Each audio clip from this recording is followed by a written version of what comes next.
My name is Ethan Thorne, and 20 years ago, when I was 16, almost 17, my life took a turn I never saw coming. It wasn't about some grand dramatic event, not at first. It was about football and pride and a kind of petty cruelty. That leaves a deeper mark than any punch ever could. I was a lanky kid back then, all arms and legs, but with a surprising knack for weaving through defenders and a shot that could find the back of the net from just about anywhere. My best friend Liam O'Connell was the other half of our dynamic duo. Liam was shorter, stockier, a brick wall in defense, and had an uncanny ability to read the game, anticipate every pass. We'd spent countless hours on dusty pitches dreaming of professional careers, or at the very least, dominating the school leagues. That year, Liam and I chose economics for our advanced studies, and with it came a new classroom, Economics 1. It was a mixed bag, really. On one hand, it was filled with some of the most beautiful girls in the entire school, all bright smiles and easy laughter. On the other, it was home to a self-proclaimed elite group of guys, the kind who strutted around like they owned the place, convinced they were the most popular guys on earth. Their ringleader was Mark Jensen. Mark was pure arrogance, a slick-haired, broad-shouldered jock who oozed false charm and had a knack for making everyone around him feel small. He was the kind of guy who'd clap you on the back a little too hard, his eyes scanning the room to see who was watching, always performing. His best buddies, Todd Bellamy and Derek Stone, were equally insufferable, mirroring Mark's every sneer and smirk. They made it their mission to try and bully us, to make us look like losers in front of the girls, to remind us constantly that we were not part of their cool club. It was exhausting, this constant low-level antagonism, but we mostly just ignored it, focusing on our studies and, more importantly, our football. When it came time to form the classroom football team for the interclass league, Liam and I were excited. We knew we were good, better than most, and we figured this was our chance to shine. To prove ourselves on the field where it really mattered, we'd seen Mark and his crew kicking a ball around during lunch, and while they had a few decent players, they also had some who were clearly just there for the popularity points. We waited patiently for them to approach us, or for the sign-up sheet to appear, but it never did. Instead, we heard through the grapevine that the team had been picked, and our names weren't on the list, not a single one of them. It stung a sharp, bitter disappointment. They had deliberately excluded us, even though they knew we were good, probably because they saw us as a threat to their carefully constructed social hierarchy. Why pick us when they could pick their popular, less talented friends? We realized then that we would never be able to play on the Economics 1 team. Our dreams of school glory, of proving ourselves, seemed to fade. But then, an idea sparked. We had friends in economics too, and we knew their team was struggling, missing a few players. We approached them cautiously, explaining our situation, and to our relief, they welcomed us with open arms. It was a fresh start, a chance to play the game we loved without the constant judgment and snobbery. We started practicing with them, quickly integrating into their team, and it felt right. We were part of a team that actually wanted us. The schedule was set, 2 games a year against each team in the league. Our first game was against Economics 1. As the date approached, we started hearing whispers, then open declarations from Mark and his gang. They were making a spectacle of it. They decided to start public bets on the game, openly discussing how badly they were going to humiliate us. They went all out, inviting all the girls in the school, our classmates, their friends, even girls from other years to come and watch. They even called in some of the professors, promising a show. It was a grand public announcement of our supposed downfall, a carefully orchestrated humiliation. They wanted to crush us, not just on the field, but in front of everyone. They wanted to shatter our confidence, to prove their superiority once and for all. I remember standing on the sidelines before that first game, the sun beating down the roar of the crowd, a low hum in my ears. The Economics 1 team, in their crisp new jerseys, were swaggering, laughing, preening for the crowd. Mark caught my eye, a smug grin plastered on his face, and he mouthed, "You're going down, losers." Liam put a hand on my shoulder, his face grim but determined. "Let's show them, Ethan," he said, his voice low. "Let's really show them." The whistle blew, and the game began. They started strong, all adrenaline and bluster, but their plays were sloppy, uncoordinated. Liam and I used to playing together, moved as one, anticipating each other's moves. Our passes seamless. We scored early, a swift strike for me after Liam threaded a perfect ball through their defense. Then another, and another, and another. Their initial confidence quickly turned into frustration, then outright panic. We weren't just playing well, we were playing flawlessly. Mark, usually so composed, was screaming at his teammates, his face a mask of rage. Todd and Derek looked bewildered, their attempts to foul us only resulting in free kicks. The crowd, which had initially been cheering for Economics 1, slowly started to shift. Gasps turned into murmurs, then into cheers for Economics 2. When the final whistle blew, the scoreboard glared its truth for all to see. Economics 1, 1, Economics 2, 11. 11-1. In front of the entire school, the silence that followed was deafening, broken only by a few stunned whispers. Mark and his team stood rooted to the spot, their faces pale, their eyes wide with disbelief. The girls who had come to see us humiliated were now looking at them with a mixture of pity and amusement. It was glorious. They were furious, of course. Their excuses poured out like a broken dam. The sun was in their eyes. The referee was biased. Someone had jinxed their shoes. Anything but admit they were outplayed. They tried to brush it off, but the humiliation was palpable. When the day for the second game arrived, they had learned their lesson. No public bets, no grand invitations. They tried to keep it quiet. The problem was, everyone in the school remembered the first game. The whispers had spread like wildfire, and everyone wanted to see a repeat. So, despite their best efforts, the sidelines were packed again, and history, sweet, sweet history, repeated itself. We won again, a decisive 1-0 victory, a testament to our skill and teamwork. It wasn't as flamboyant as the first, but it was just as satisfying. They lost, again. And that was how it went for the next 2 years. Every single game against Economics 1, we won. They never beat us, not once. We became their personal nightmare, their constant reminder of that epic public humiliation.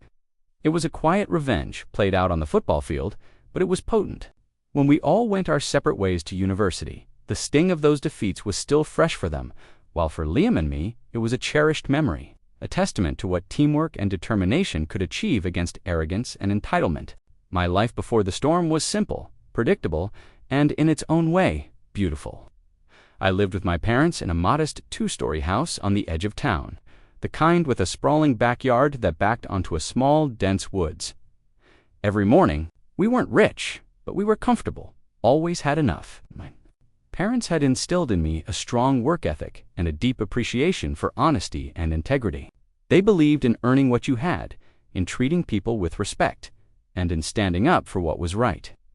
These were the values that shaped me, the quiet foundations of my world. School was a mixed bag. I wasn't the most outgoing kid, preferring the company of a few close friends to large, boisterous groups. My grades were solid, especially in subjects that challenged me, like mathematics and physics. But my true passion, my escape, was football. From the moment I could walk, I had a ball at my feet. The worn-out patch of grass in our backyard was my stadium, my training ground. Hours melted away as I practiced, dribbling around imaginary defenders, striking shots against the sturdy oak tree that served as my goalpost, the feel of the ball against my foot, the rush of adrenaline as I outmaneuvered an opponent, the sheer joy of a perfectly placed shot. That was where I felt most alive, most truly myself. Liam O'Connell was more than just my best friend. He was practically family. We'd met in kindergarten, 2 small boys clinging to their mother's hands, and had been inseparable ever since. Liam was the calm to my occasional storm, the strategic mind to my impulsive bursts of energy. He had a dry wit that could diffuse any tension and a loyalty that ran deeper than blood. Our bond was forged on those same dusty football pitches through countless hours of practice, triumphs, and the occasional shared defeat. We knew each other's thoughts without speaking, a silent language developed over years of shared experiences. He was the brother I never had, and the thought of facing anything significant without him was unimaginable. When we decided to choose economics for our advanced studies, It felt like a natural progression. We were both interested in how the world worked beyond the simple mechanics of cause and effect. Plus, it meant we'd be in the same class, tackling a new academic challenge together. What we didn't anticipate was the shift in the social landscape. Our old class had been a comfortable bubble of familiar faces. Economics 1 was different. It felt like stepping onto a stage, constantly under scrutiny. The popular crowd in Economics 1 was led by Mark Jensen. He wasn't just popular, he was effortlessly popular, or at least, he projected that image with practiced ease. Mark was tall, with a swimmer's build and a perpetually confident smirk that suggested he knew something you didn't. He had a way of commanding a room without saying much, just a glance, a subtle shift in posture. But beneath the polished exterior, I sensed something cold, a calculating ambition that made me uneasy. He had a clique that orbited him like satellites. Todd Bellamy, a hulking football player with more brawn than brains, who followed Mark's every command, and Derek Stone, the quiet, snide one, who'd whisper cutting remarks from the sidelines, always with a smirk. They were a trio of calculated menace, their popularity a weapon they wielded with surprising precision. Their bullying wasn't overt, not at first. It was subtle, insidious. Little digs veiled as jokes, pointed comments about our clothes, our quietness, our perceived lack of social grace. If Liam and I were talking in the hallway, Mark would stride past, a casual hand slapping one of his friends on the back and say something loudly like, "Looks like the brain trust is at it again, probably planning to solve world hunger with a calculator." Then he'd wink at the girls nearby, who would giggle obligingly. It was always about making us feel like outsiders, like we didn't belong, especially in front of the girls they were trying to impress. They wanted to diminish us, to make us invisible, so their own light could shine brighter. I tried to ignore it, to focus on my studies, on Liam, on the sanctuary of the football field. But it was a constant low-level irritation, like a pebble in your shoe that you couldn't quite dislodge. I remembered one particularly frustrating afternoon. We were in the cafeteria, Liam and I, discussing a complex economic theory for an upcoming test. Mark and his crew were at a nearby table, their laughter booming. Suddenly, Mark called out, "Hey Ethan, heard you're a whiz with numbers? Can you calculate how many times you'll trip over your own feet in the next football game?" His friends erupted in laughter, and a few of the girls looked over, some with amusement, some with a flicker of pity. I felt my face flush, a hot wave of anger rising in my chest. Liam, sensing my rising temper, subtly kicked me under the table. "Don't bother Ethan," he murmured. "It's not worth it." He was right, of course. Engaging with them only gave them what they wanted. A reaction. But it was hard, so hard to just swallow it. I wanted to tell them exactly what I thought, to wipe that smug look off Mark's face. But I held back, gripping my fork until my knuckles turned white. The football team tryouts were the real turning point. The moment the quiet antagonism escalated into something much more deliberate and cruel. Liam and I had been looking forward to it all year. We'd heard rumors about Mark being the captain, and while we knew it would be annoying, we figured our skill would speak for itself. We were confident. We knew we were among the best players in our year, easily capable of making the Economics 1 team. But the tryouts never happened, not in any official sense. Mark and his cronies just announced the team one day, a list tacked to the bulletin board outside the gym. Our names weren't on it. It was filled with their friends, some of whom were barely competent. I saw Todd Bellamy's name, and Derek Stone's, neither of whom could kick a ball straight to save their lives. It was a slap in the face, a clear, unmistakable message. You don't belong here. You're not one of us, and we're going to make sure everyone knows it. My heart sank, a heavy leaden weight. The air seemed to leave my lungs. All those hours of practice, all those dreams of playing for the class, vanished in an instant. It wasn't just about football anymore. It was about pride, about being deliberately excluded, humiliated in plain sight. I felt a burning resentment, a sense of injustice that simmered just beneath my skin. Liam was quiet beside me, his usual easy smile replaced by a tight, grim line. "They really did it, didn't they?" he said, his voice barely a whisper. They actually left us out. We walked away from the bulletin board, the sounds of happy chatter from other students fading into a dull roar. The unfairness of it gnawed at me. How could they be so brazen, so openly dismissive of our abilities? It wasn't just a slight, it was a deliberate act of sabotage, designed to reinforce their social dominance. I spent that evening pacing my room, a whirlwind of anger and frustration swirling inside me. My parents noticed my quietness at dinner, my distracted answers, but I couldn't bring myself to explain the petty cruelty of teenage social hierarchies. How do you explain to your parents that you've been excluded from a high school football team for reasons that have nothing to do with skill and everything to do with social pecking orders? It felt childish, yet the sting was very real. The next day, Liam and I met at our usual spot, a bench near the school's athletic fields. The air was thick with unspoken tension. "So what now?" I asked, kicking at a loose stone. "We just give up on playing. Let them win." Liam was silent. For a long moment, then he looked up, a glint in his eye that I recognized. It was the look he got when he was formulating a plan, when he was about to turn a disadvantage into an opportunity. "No," he said, his voice firm. "We don't give up. We find another way. Remember the economics to team. I heard they're short on players. My cousin Sarah is in that class, and she said they're desperate." A flicker of hope ignited within me. Economics too. It was a long shot, but it was a shot. We talked about it for a long time, weighing the pros and cons. It would mean playing against our own class, against Mark and his crew, but it also meant we'd get to play. And the idea of beating them, of proving them wrong on the very field they thought they controlled, was a powerful motivator. The thought of their faces, their shock and anger, filled me with a sudden, fierce determination. This wasn't just about football anymore. It was about standing up for ourselves. We approached the economics to captain, a quiet but earnest guy named David Chen, during lunch. He was skeptical at first, unsure why two players from economics one would want to join his team. But when we explained how we'd been excluded and how much we wanted to play, his expression softened.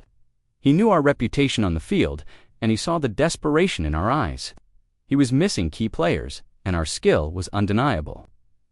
After a quick huddle with his team, he nodded. "All right," he said, a small smile finally breaking through. "Welcome to the team." The relief that washed over me was immense. It was like a tight band around my chest had suddenly loosened. We had a chance, a real chance, and as the date for the first game against economics one loomed, a new feeling began to stir within me, something more potent than just frustration. It was a quiet resolve, a hardening of my spirit. Mark Jensen and his arrogant crew thought they could push us around, make us feel small, dictate our lives, but they had underestimated us. They had awakened something within me, a spark of defiance, that would soon ignite into a roaring fire. I wasn't just going to play football anymore. I was going to play for something much bigger. I was going to play for revenge.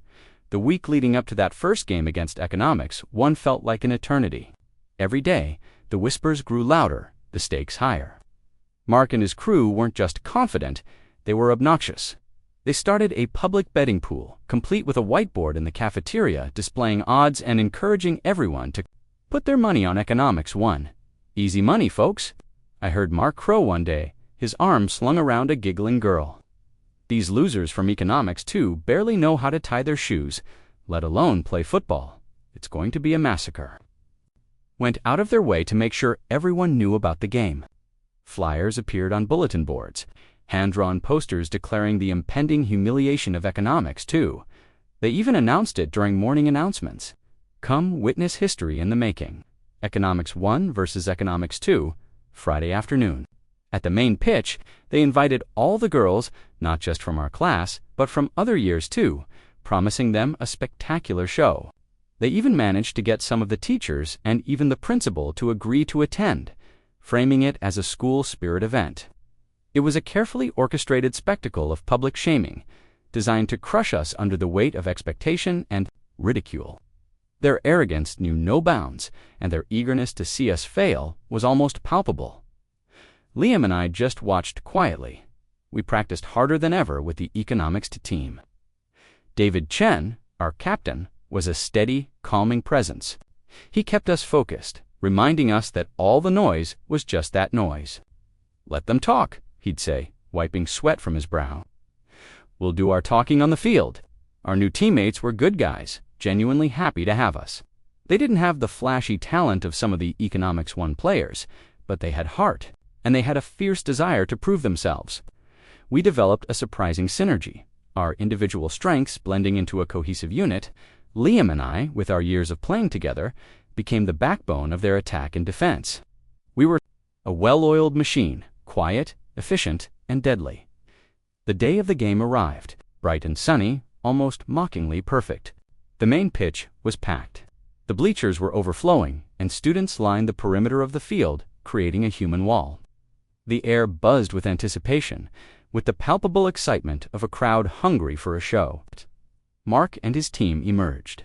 From the changing rooms, looking like a professional squad in their gleaming new uniforms, their chests puffed out, waving to the cheering sections.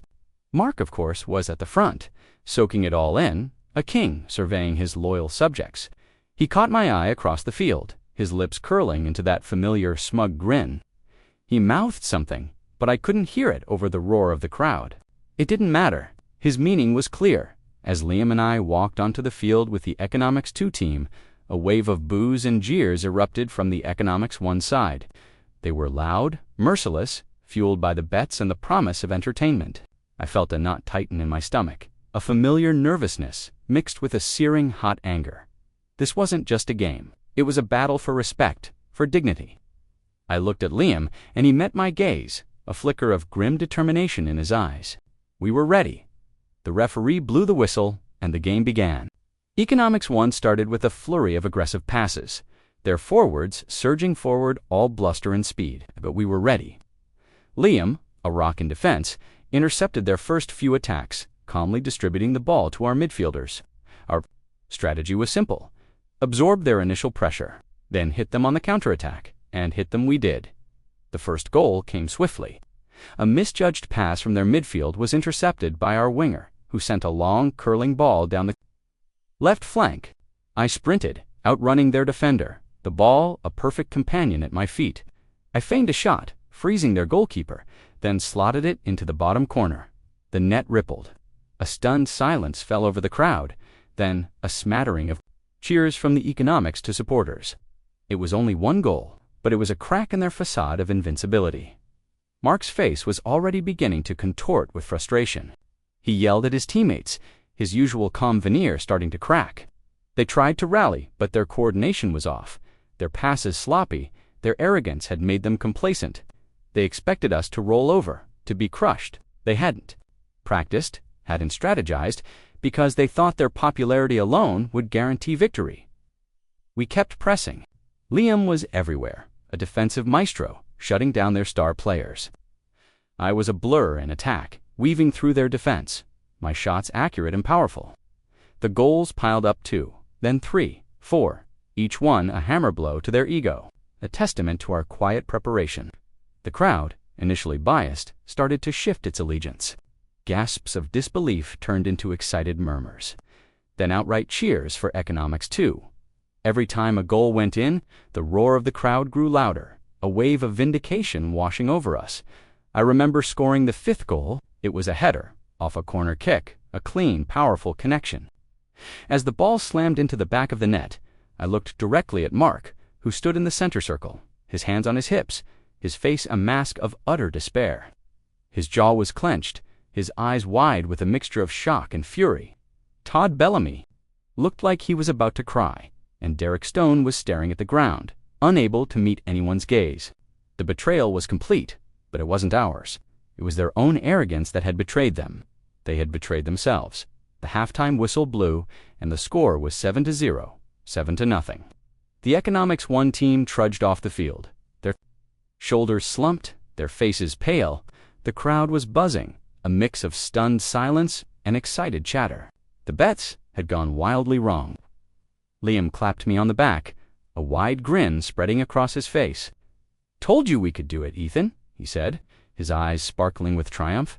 The second half was a continuation of the first, perhaps even more brutal. Mark had tried to rally his team, but their spirit was broken. They argued amongst themselves, their plays disintegrated into chaotic individual efforts. We scored 4 more goals, bringing the final tally to 11-1. The single goal they scored was a fluke, a lucky deflection in the final minutes, a desperate attempt to salvage some shred of pride. When the final whistle blew, the silence was deafening, then erupted into a roar of cheers from our supporters and the genuinely impressed neutrals. The economics, one team stood frozen on the field, their shoulders slumped, their heads bowed. Mark Jensen, the confident, charismatic leader, looked utterly shattered. His eyes were glazed over, staring blankly ahead as if he couldn't comprehend what had just happened. The girls who had come to see us humiliated were now looking at Mark and his friends with a mixture of pity, embarrassment, and a hint of amusement. Some of them even clapped for us as we walked off the field. A subtle but significant shift in the social dynamic. The teachers who had come to watch looked genuinely shocked, their expressions a mixture of surprise and awkwardness. The principal, usually so composed, seemed at a loss for words. The fallout was immediate and devastating for them. Their carefully constructed image of invincibility shattered into a million pieces. Mark tried to make excuses, blaming the referee, the sun, even the condition of the grass. But no one was buying it. The public humiliation was too complete, too undeniable. Their public betting pool ended in utter chaos, with furious students demanding their money back.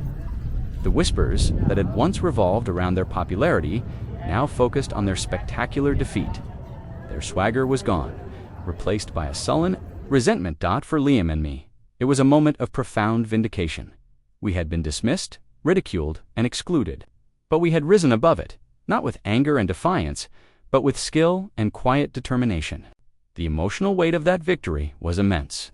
It wasn't just about winning a football game, it was about reclaiming our dignity, about proving that true worth wasn't measured by popularity or superficial charm, but by hard work, talent, and integrity.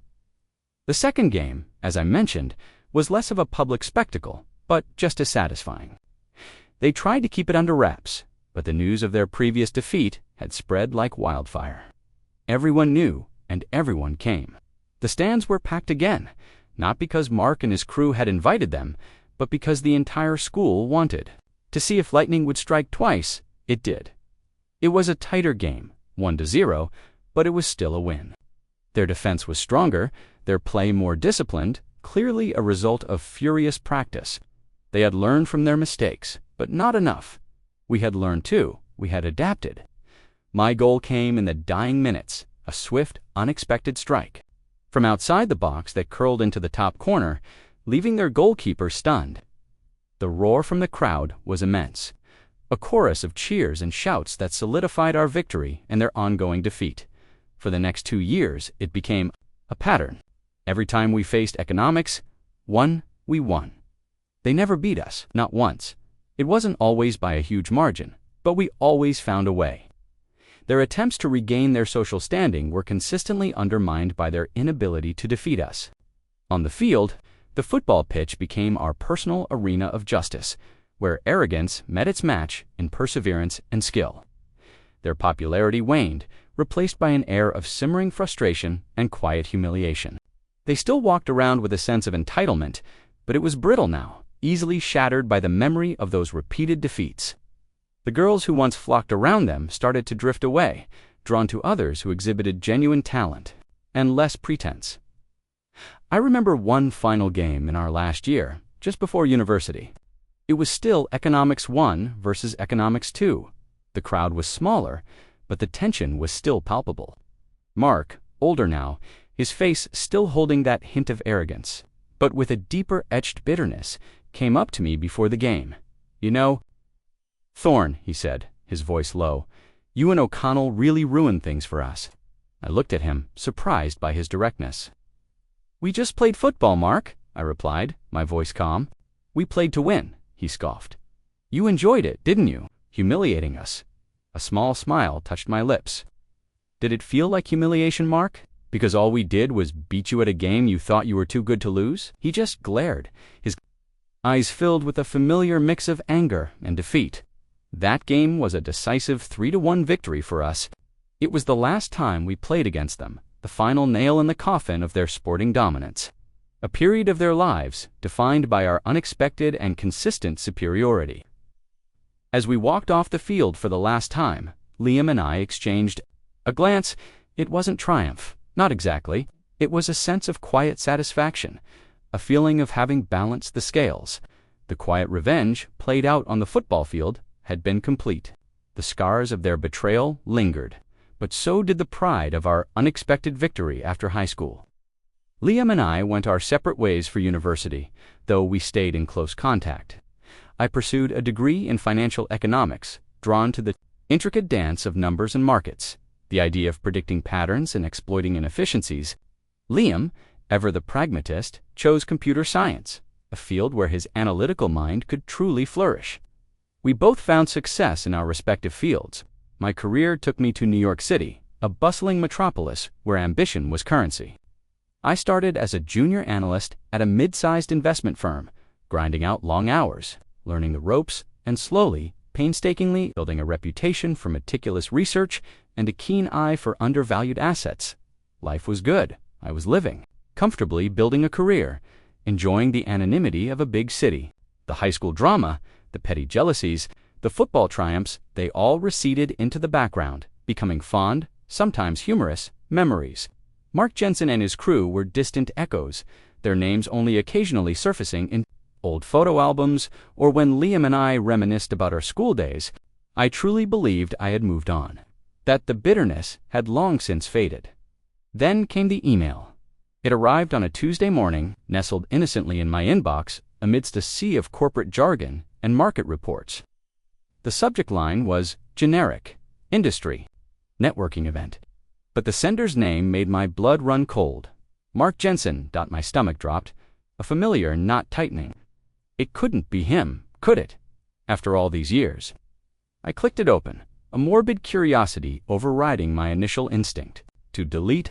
The email was a standard corporate invitation, promoting a high-profile digital innovation summit in a few months. And there, prominently displayed as one of the keynote speakers and a major sponsor, was Mark Jensen, CEO of Apex Innovations. Innovations, the name resonated. I'd seen it in financial news, a rapidly growing tech startup specializing in some kind of cutting-edge data analytics. It had been making waves, attracting significant investment.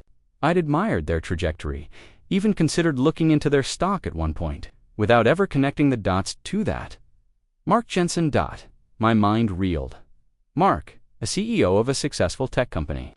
The arrogant bully from high school had somehow, against all odds, become a legitimate success story. And here he was, inviting me, indirectly, to his platform. It was a punch to the gut, a cold, hard realization that while I had been quietly building my life, he had been building an empire, and the old wounds which I thought had healed began to throb with a fresh, insidious pain. The memory of his smug face after leaving us off the team, the public humiliation, the taunts, it all flooded back with astonishing clarity.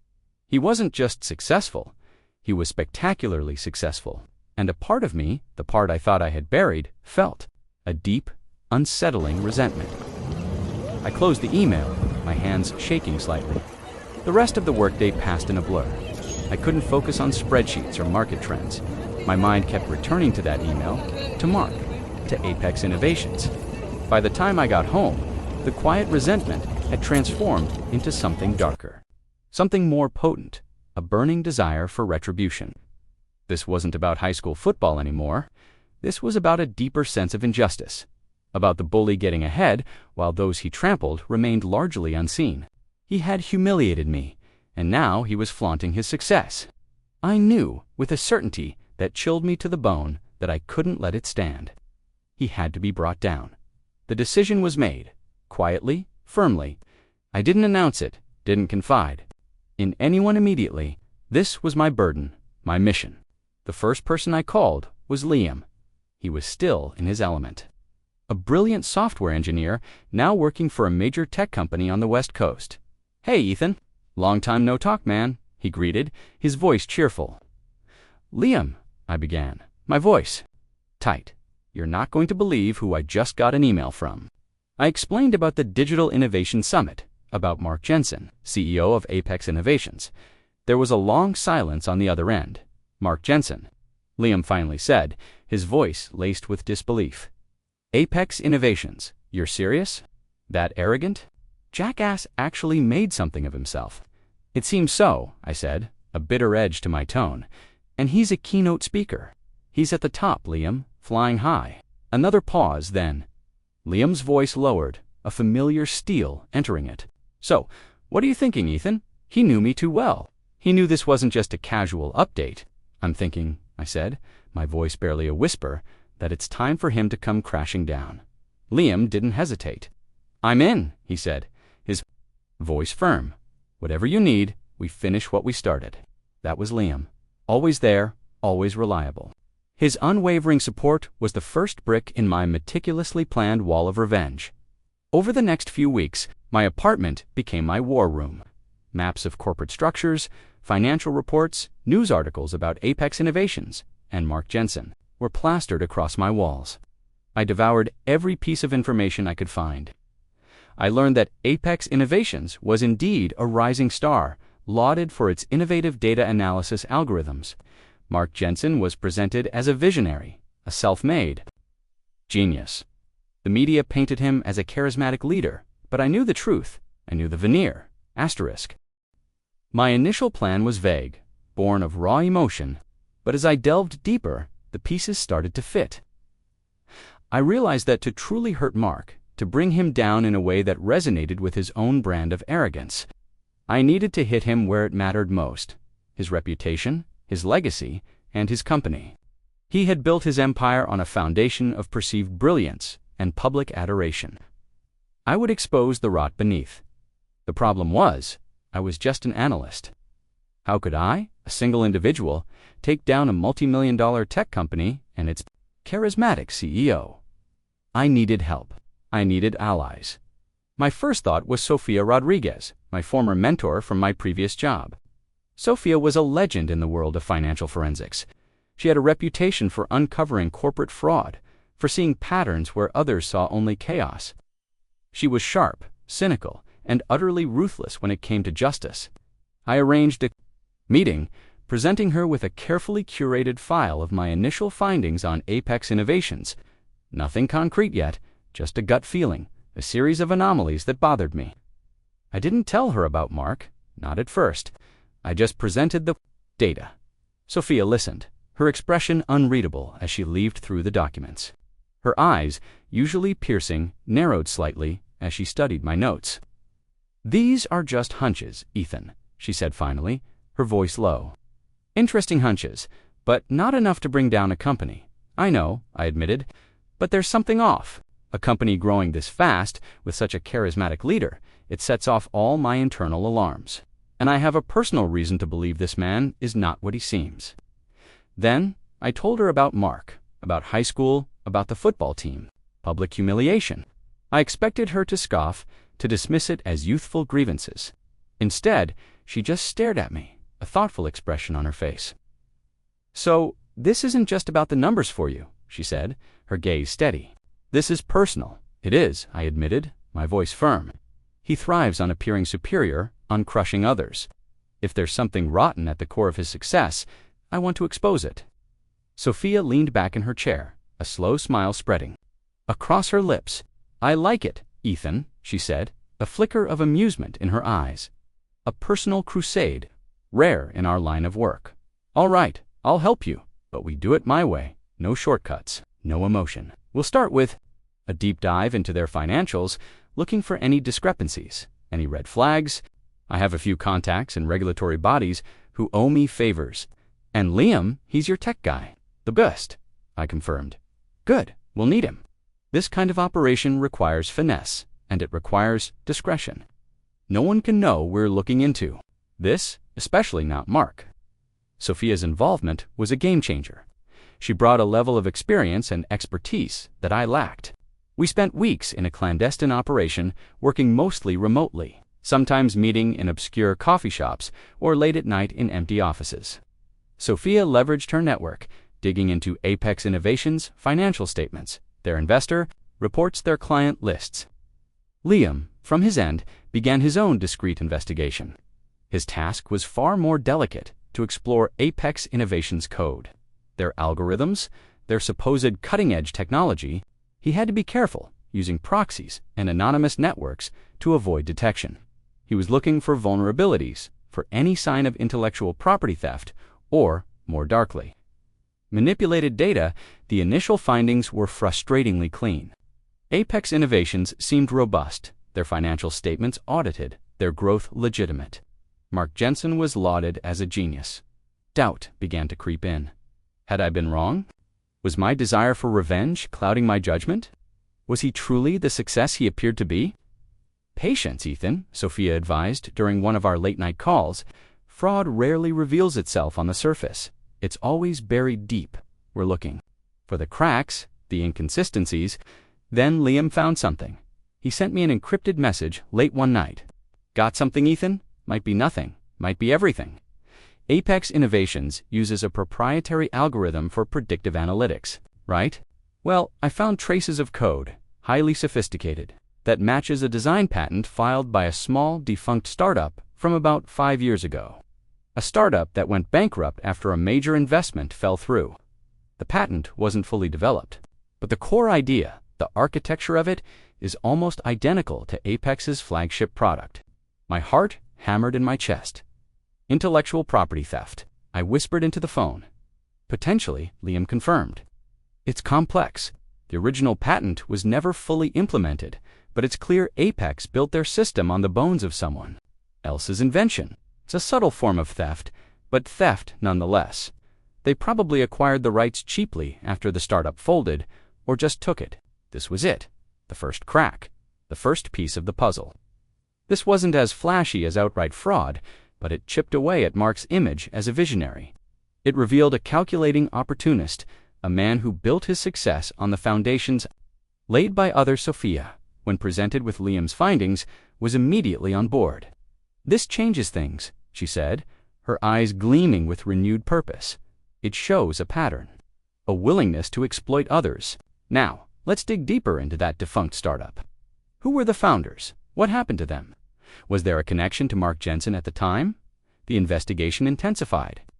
We uncovered that the defunct startup, called Cognitive Stream, was founded by a brilliant but naive young programmer named Alina Pet.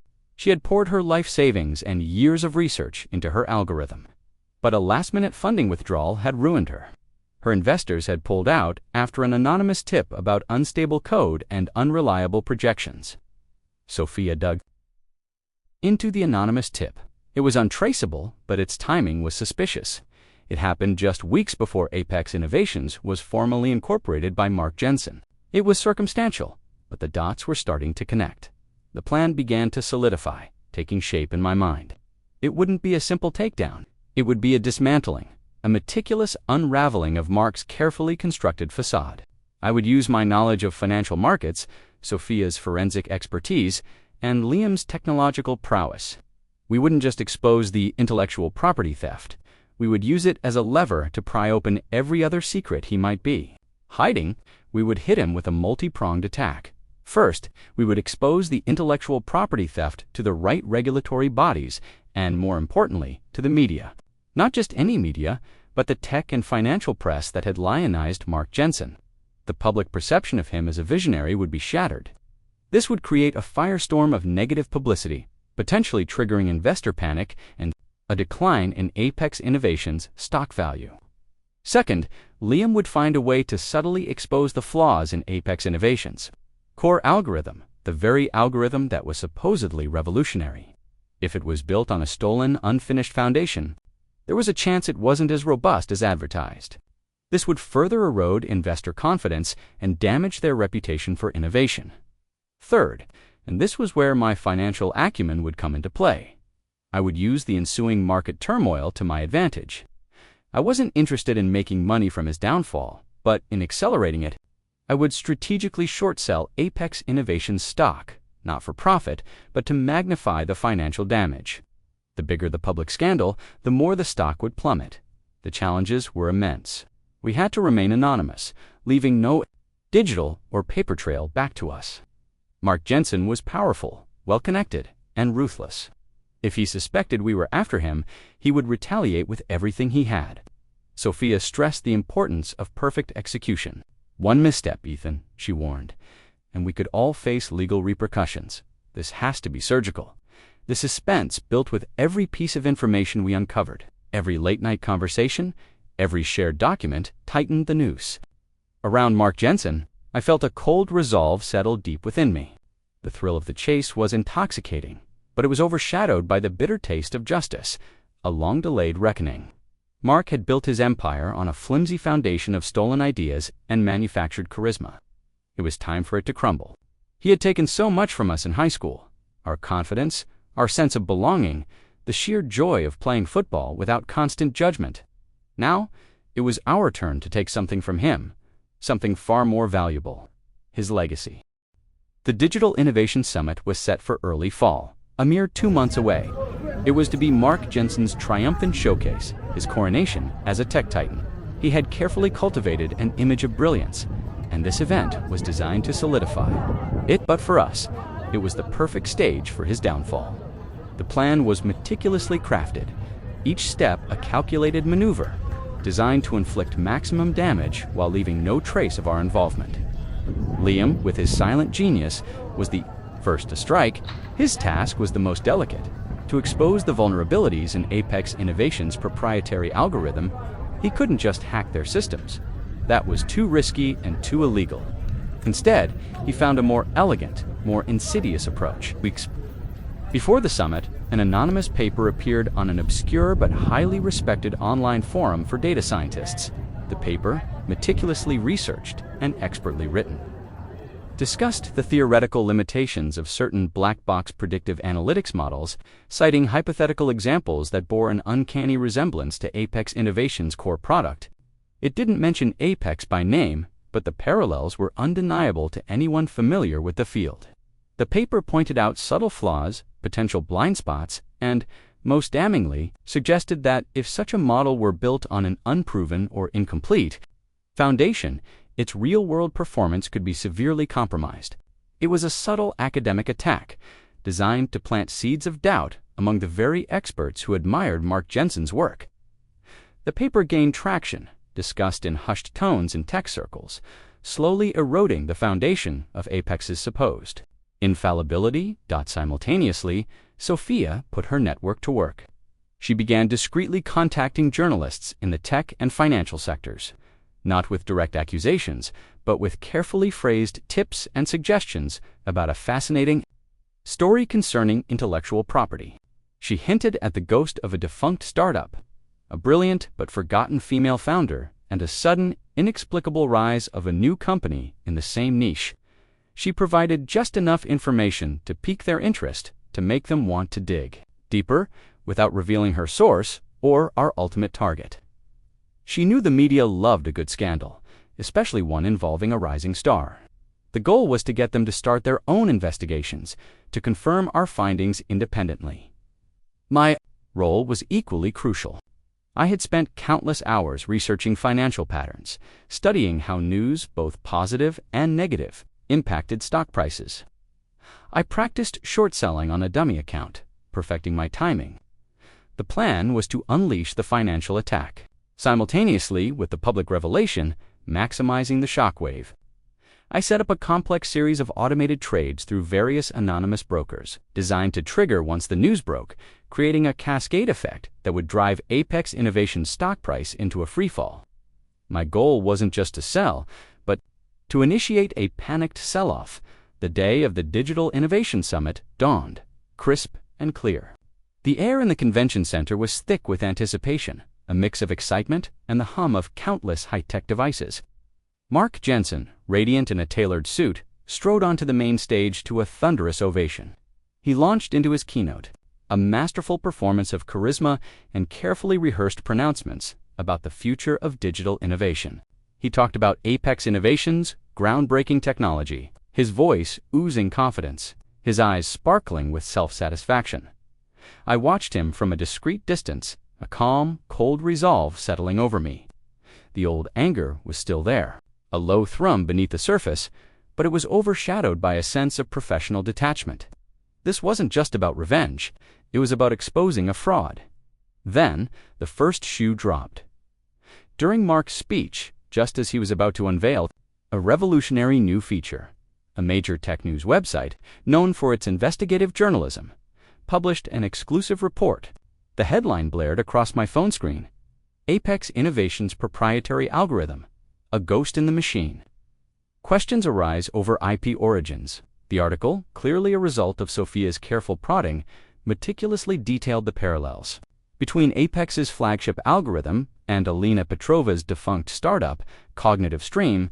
It quoted anonymous experts who pointed out the striking similarities, raising questions about whether Apex had simply refined a stolen, unfinished concept.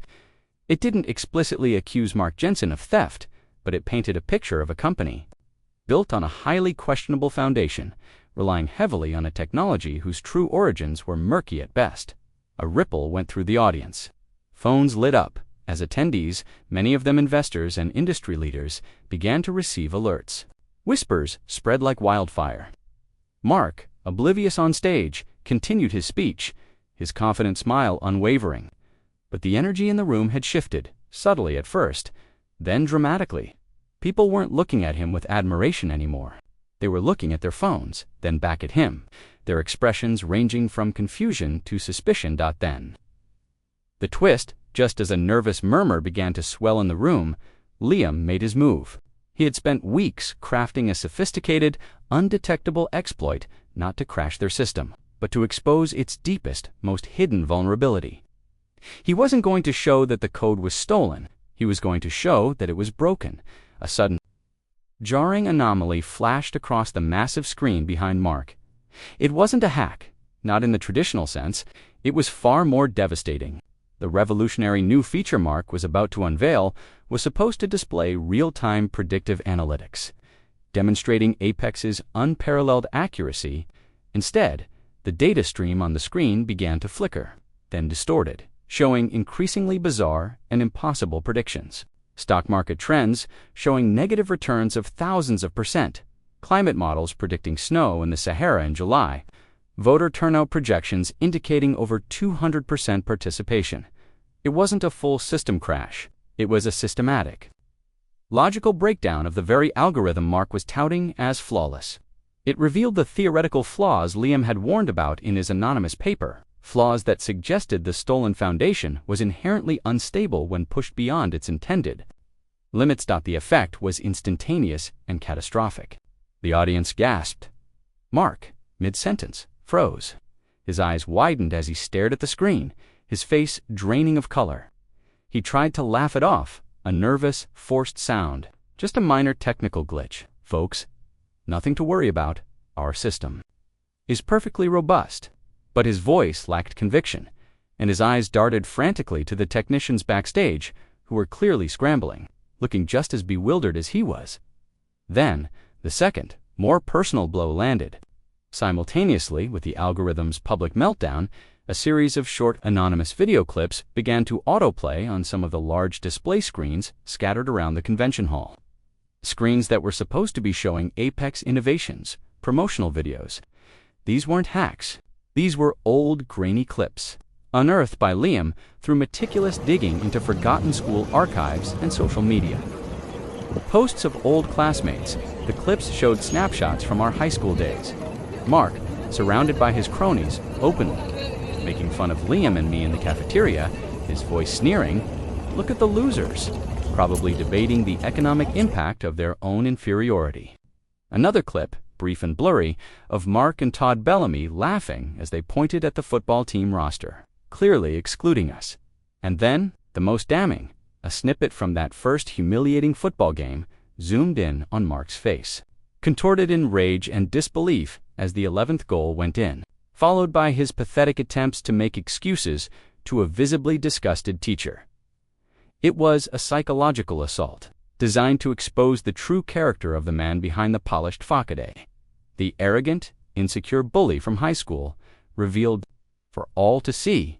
The contrast between the confident CEO on stage and the petty, vindictive teenager in the videos was stark, impossible to ignore.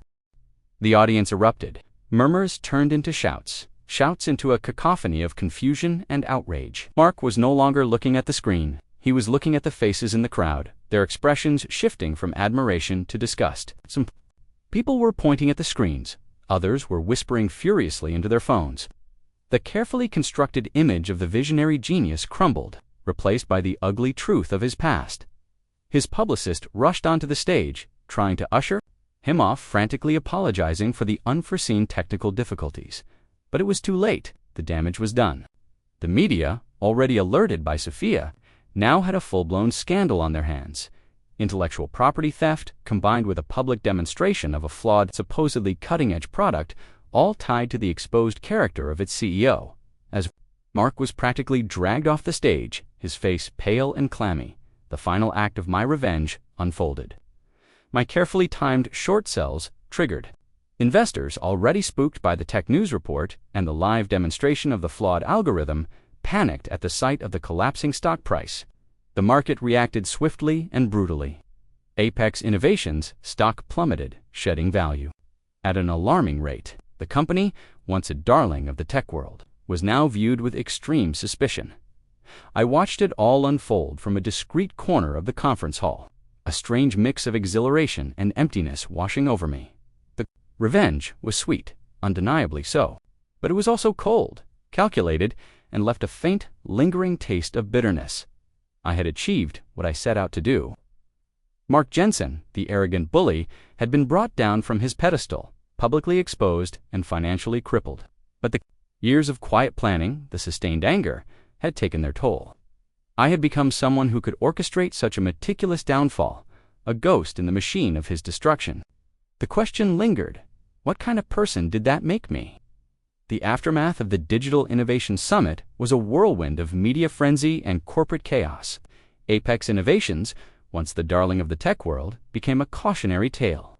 The stock continued its freefall, investors pulling out in droves, lawsuits piling up over intellectual property infringement, and alleged misrepresentation of their product's capabilities.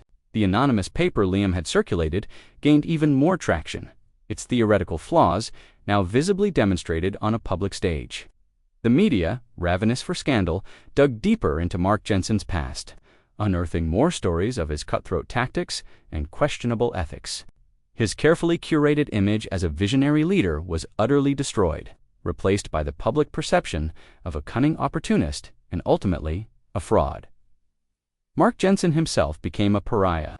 He was forced to resign as CEO of Apex Innovations. His reputation shattered, his career in ruins. The public humiliation he had inflicted on others, particularly on Liam and me in high school, had come back to haunt him 1,000-fold. The one smug grin was replaced by a grim, haunted expression in the few paparazzi photos that managed to catch him. He faded from the public eye, his name now synonymous with corporate deceit and a spectacular fall from grace. I heard whispers through financial channels that he lost everything, his investments, his lavish lifestyle, all crumbling with his company. It was a complete and utter downfall, far more comprehensive than I could have initially imagined. Sophia, ever the professional, quietly dissolved our alliance after the dust settled. Justice served Ethan, she said, her eyes calm and unreadable. You got what you wanted. But remember, this kind of power, even when used for what you perceive as good, leaves its own kind of mark. Be careful not to let it consume you. She was right. The satisfaction was there, a deep, resonant hum of vindication. But it was mixed with an unsettling emptiness. The years of focus, the single-minded pursuit of revenge, had left a void. Liam, however, remained a steadfast presence. He was the one who helped me navigate the emotional fallout. It's done, Ethan, he said during one of our video calls, his face etched with concern. We won. But now, you need to live again, not for revenge, but for yourself. He was a pragmatist, but also my anchor. He understood the drive that had consumed me, but he also saw the cost. The high school memory, the initial spark of this elaborate revenge, had been a sharp, burning wound for so long. Now, it felt dull, distant. The vindication was real, but it wasn't the catharsis I had perhaps unconsciously hoped for. The scars of the past, while no longer festering, were still there, etched into my memory. The boy who was afraid of being an outsider, the one who craved acceptance, had transformed into a man capable of strategic destruction. It was a powerful and at times terrifying realization. I learned a lot from that experience, not just about financial markets, and corporate espionage. But about myself, I learned the corrosive nature of prolonged anger, how it can shape you even when you believe you are controlling it. I learned the satisfaction of fighting for justice, but also the emptiness that can follow when that fight is over. Most importantly, I learned the importance of choosing my battles wisely. My career continued to flourish, albeit with a new perspective. I developed a reputation for being ruthless in my analysis, but also for my unwavering ethical standards. I found myself drawn to cases where I could use my skills to expose genuine wrongdoing, to protect the vulnerable from financial predators. My focus shifted from tearing down to building up, from seeking vengeance to seeking true equity. I realized that my talents could be used for something beyond personal vendetta, for something that could truly make a difference. I still played football, but it was no longer about proving anything to anyone. It was about the pure joy of the game, the camaraderie with my teammates, the simple pleasure of movement. The competitive fire was still there, but it was tempered with a newfound appreciation for the sport itself, rather than what it represented.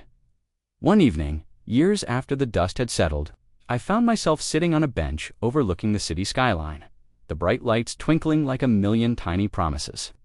I thought about Mark Jensen, about his rise and fall. He had been a product of his own arrogance, a victim of his inflated ego. But I had also played a part in his destruction. Was it right? Was it truly justice, perhaps? The world wasn't black and white, and neither was human nature. Mark had deserved to face the consequences of his actions, to be exposed for the fraud he was. And I had been the one to deliver that consequence, but the process had changed me, leaving an indelible mark. I took a deep breath, the cool night air filling my lungs. The bitterness was gone, replaced by a quiet sense of purpose, a clarity about the path ahead. The revenge was complete. The past was settled. Now, it was time to build, to contribute, to find a new kind of satisfaction in a world that still needed people willing to fight for what was right. Not just for themselves, but for others. The lesson learned was etched deep within me.